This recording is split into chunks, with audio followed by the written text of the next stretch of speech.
बिस्मिल्लाहिर्रहमानिर्रहीम। Finance academy के तमाम व्यूअर्स को अस्सलाम वालेकुम। आज जो टॉपिक हमने डिस्कस करना है वो एचएफसी स्कैम।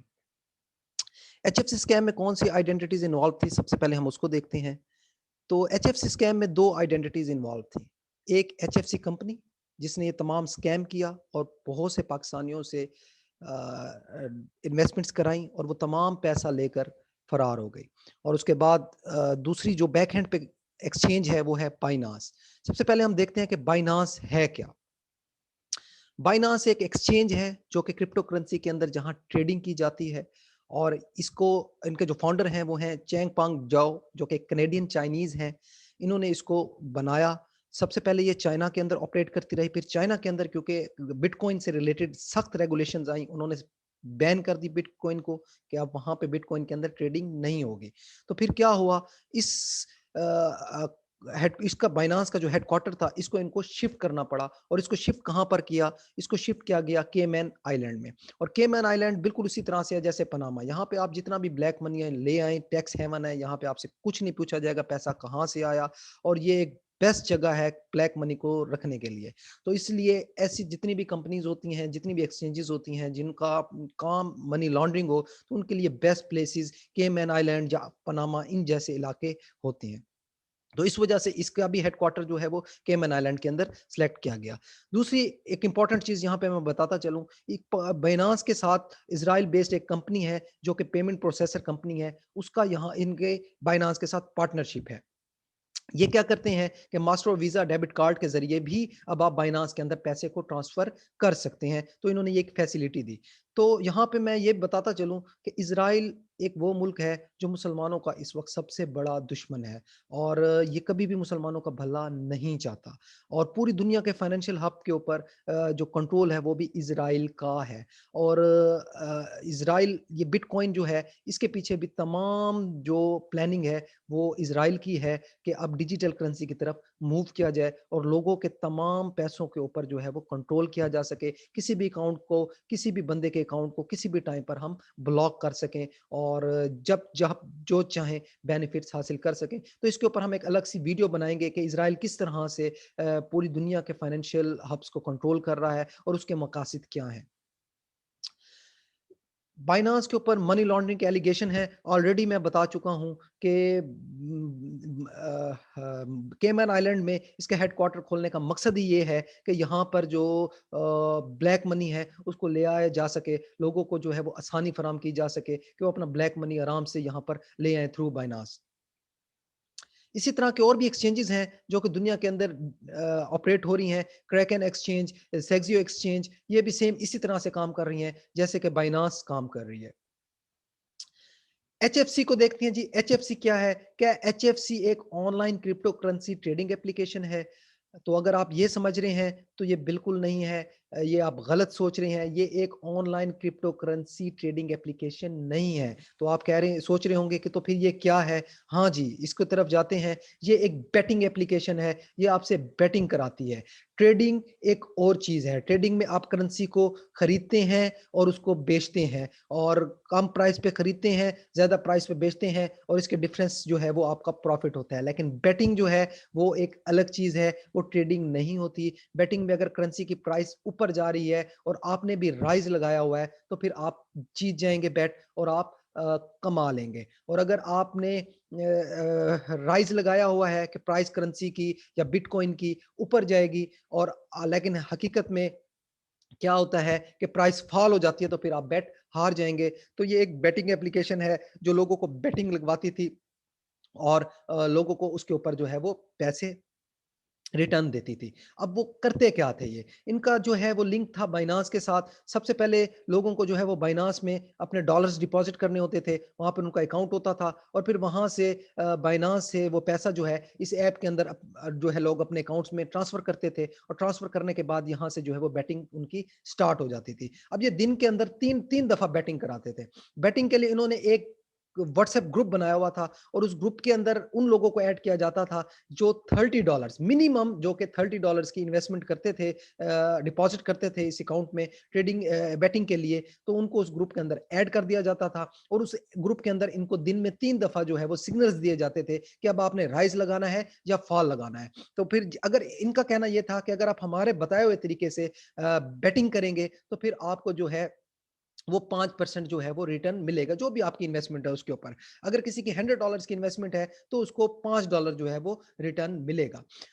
3 महीने उन्होंने काम किया और 3 महीने उन्होंने लोगों को रिटर्न भी दिए, अगर इनके बताए हुए तरीके पे आपने राइज़ और फॉल किया। 19 दिसंबर को ये कंपनी ने स्कैम किया और 18 दिसंबर को इन्होंने लोगों से कहा कि आप अपनी इन्वेस्टमेंट्स को डबल करें तो आपको 50% जो है वो रिटर्न मिलेगा। तो हुआ ये, लोगों ने इसके अंदर पैसे डाले, लोगों को इन्होंने लालच दी और इस चीज़ में कामयाब हुए। लोगों ने मज़ीद अपनी इन्वेस्टमेंट्स इसमें डाली और 19 दिसंबर को क्या हुआ, सबसे पहले विथड्रॉ का ऑप्शन इस ऐप से खत्म हुआ। जब विथड्रॉ का ऑप्शन खत्म हुआ तो लोगों को थोड़ी-सी परेशानी हुई कि ये क्या हो रहा है, और फिर क्या हुआ, कुछ ही घंटों में ये ऐप ही खत्म हो गई। ये ऐप जब भी खोली जाती थी तो कोई एरर आ जाता था। तो ये ऐप ही खत्म हो गई और लोगों को पता लगा कि उनके साथ ये एक बहुत बड़ा स्कैम हो चुका है। तो ये इस तरह से इस कंपनी ने जो है वो लोगों के साथ स्कैम किया। आइए देखते हैं कि कुछ कॉशंस कि किस तरह से ये इन्वेस्टमेंट्स जो है, इस तरह की इन्वेस्टमेंट्स आपके लिए रिस्की हो सकती हैं। तो उन कॉशंस को थोड़ा-सा देखते हैं। सबसे पहली चीज़, क्रिप्टो के अंदर जितनी भी ट्रेडिंग हो रही है, ये अनरेगुलेटेड है। कोई भी मुल्क इसको रेगुलेट नहीं करता, कोई भी स्टेट बैंक, मॉनेटरी बैंक, कोई भी फेडरल रिज़र्व बैंक इसको रेगुलेट नहीं करता। ये एक अनरेगुलेटेड इन्वेस्टमेंट्स हैं जो आप कर रहे हैं, क्रिप्टो अनरेगुलेटेड है, तो इसके अंदर बहुत ज़्यादा रिस्क है। अगर आपके साथ फ्रॉड होता है, तो आप किसी भी फॉर्म के ऊपर जाके क्लेम नहीं कर सकते कि हमारी इन्वेस्टमेंट्स हमें रिटर्न कराई जाएँ। तो ये एक अनरेगुलेटेड इदारा है, इसको कोई रेगुलेट नहीं करता। तो इसके ऊपर अगर आप इन्वेस्टमेंट करेंगे तो ये आप खुद ही सारा रिस्क ले रहे हैं। दूसरी इंपॉर्टेंट चीज़, ये आपको कहते हैं पैसा बनाएँ थ्रू ऑनलाइन। ऑनलाइन ऐप्स जैसे एचएफसी ने किया, तो ऑनलाइन ऐप्स में सबसे बड़ा प्रॉब्लम क्या आपको देखने को आएगा? जैसे एचएफसी में हुआ, सबसे पहले उन्होंने विथड्रॉल का ऑप्शन ही खत्म कर दिया। अब आप क्या कर सकते हैं? मुझे बताएँ, अब आप क्या कर सकते हैं? जब आपका विथड्रॉ का ऑप्शन ही खत्म हो गया, अब आप अपने ही पैसे जो आपने डिपॉज़िट किए हैं वो नहीं निकाल सकते, और उसके बाद जब ऐप ही अगर खत्म हो जाए जैसे एचएफसी में हुई, तो फिर तो आप मज़ीद भी कुछ नहीं कर सकते। अब तो आपको ऐप का भी नहीं पता, वो ऐप ही खत्म हो चुकी है। तो ये बहुत बड़ा एक रिस्क है इस तरह की पोंज़ी इन्वेस्टमेंट स्कीम्स में इन्वेस्ट करने का। तो मैं इनके लिए पोंज़ी इसलिए कह रहा हूँ क्योंकि ये फ्रॉड हैं, फ्रॉडुलेंट हैं और ये लोगों के साथ फ्रॉड करती हैं। और ये सिर्फ़ एचएफसी की बात नहीं है, इस तरह की और भी बहुत सी कंपनीज़ पाकिस्तान के अंदर काम कर रही हैं। जब हमने इंटरव्यू किया एक बंदे का जो एचएफसी में इन्वॉल्व कर रहा था, इन्वेस्टमेंट्स की जिसने, उसने कहा कि हमारे साथ स्कैम हुआ, स्कैम होने के बाद हमें दूसरे लोगों से मैसेज आना शुरू हो गए कि आप हमारे पास जो है वो इन्वेस्टमेंट्स करें, हम जो है वो स्कैम नहीं करेंगे, हम आपको जो है वो अच्छा रिटर्न देंगे। तो इससे ज़ाहिर होता है ये सिर्फ़ एचएफसी नहीं, इस तरह के और भी बहुत सी कंपनीज़ पाकिस्तान के अंदर काम कर रही हैं। तीसरी बहुत इंपॉर्टेंट चीज़, डेवलपिंग कंट्रीज़ जिनकी हालत इतनी बेहतर नहीं होती, जैसे कि पाकिस्तान, करंट अकाउंट डेफ़िसिट चल रहा है, हमारे पास डॉलर्स नहीं है, तो ये एक बहुत बड़ा मसला होता है, जिससे करंट अकाउंट डेफ़िसिट हमारा है जा रहा है। अब हो क्या रहा है? हो ये रहा है, ये जो कंपनीज़ हैं, इनके पीछे इनका जो माइंडसेट है, वो ये है कि ये डेवलपिंग कंट्रीज़ से डॉलर्स जितने भी हैं, इनको उठा लिया जाए ताकि डॉलर की डिमांड मज़ीद बढ़े, डेवलपिंग कंट्रीज़ मज़ीद कर्ज़े में जाएँ और डॉलर जो है मज़ीद मज़बूत हो और डॉलर्स जो है स्ट्रेंथेंड हो। इस वजह से ये क्या किया, इस तरह की स्कीम्स लाई जाती हैं, लोग डॉलर्स खरीदते हैं और वो डॉलर्स जो हैं वो मुल्क से बाहर भेज देते हैं बाइनांस को, और बाइनांस के साथ जो है वो दूसरी ऐप्स में जा रहे हैं, तो मुल्क से बाहर ये डॉलर्स जा रहे हैं। आपको भी नुकसान हुआ जब आपके साथ स्कैम हुआ, मुल्क को भी नुकसान हुआ, मुल्क से भी आपने डॉलर्स लेकर मुल्क से डॉलर्स हमारे बाहर गए। तो ये एक बहुत बड़ा प्रॉब्लम है, गवर्नमेंट को भी देखना होगा, रेगुलेशंस बनाने होंगे, आइडेंटिफाई करना होगा इन तमाम ऐसी पोंजी इन्वेस्टमेंट स्कीम्स को जिसमें लोगों को भी नुकसान हो रहा है और मुल्क से डॉलर भी बाहर जा रहा है। तो ये गवर्नमेंट को इसके ऊपर कोई ना कोई पॉलिसी अपनी बनानी होगी। तो ये भी एक फैक्टर है जिसको हमें देखना है। बहुत इंपॉर्टेंट चीज़ एक और, बेटिंग पाकिस्तान के अंदर लीगल नहीं है। तो मैंने पहले बताया, ट्रेडिंग एक और चीज़ होती है, ये क्रिप्टो में ट्रेडिंग नहीं करा रहे थे। एचएफसी आपको बेटिंग करा रही थी, राइज़ और फॉल। तो बेटिंग जब हो रही है तो वो इल्लीगल है, पाकिस्तान के अंदर बेटिंग अलाउ नहीं है। अब आप किसी भी फॉर्म पे जाकर ये क्लेम नहीं कर सकते कि जी हमारे साथ फ्रॉड हुआ, आप तो खुद ही इल्लीगल काम कर रहे थे, तो आपको गवर्नमेंट कैसे सपोर्ट करे। सबसे इंपॉर्टेंट चीज़ फाइनेंशियल लिटरेसी, जिसकी वजह से स्कैम होता है, ऐसे मुल्कों को चुना जाता है, ऐसी जगहों को चुना जाता है जहाँ पर लोगों के पास फाइनेंशियल इंफॉर्मेशन नहीं है, ताकि उनके साथ ये स्कैम किया जा सके। वहाँ पे स्कैम के चांसेस 90% तक इंक्रीज़ हो जाते हैं जहाँ पे लोगों को फाइनेंशियल लिटरेसी नहीं है, और जहाँ पे लोग फाइनेंशियल लिटरेट हैं, वहाँ पर ये स्कैम इतना ईज़ी नहीं होता। तो इसलिए ऐसे मुल्कों को, ऐसे इलाकों को चुना जाता है जहाँ पे लोगों के पास फाइनेंशियल लिटरेसी नहीं है।